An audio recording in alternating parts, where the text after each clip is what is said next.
ప్రభు మన నోటిని ముడితే, మన నోటిని స్వస్థపరిస్తే, మనము కూడా యెషయా వలె ప్రభువా నేనున్నాను అనే మాట చెబుతాం. హల్లెలూయా.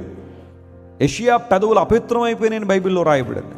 ప్రభువా నేను అపవిత్రమైన పెదవులు కలిగిన వాడిని, అపవిత్రమైన మనుషుల మధ్య నేను సంచరిస్తున్నానయ్యా. నీ దర్శనాన్ని అయితే నేను చూశాను, పరలోక వైభవాన్ని అయితే నేను చూశాను, బట్ నన్ను నేను చూసుకుంటే నా పెదవులు బాగాలేదు.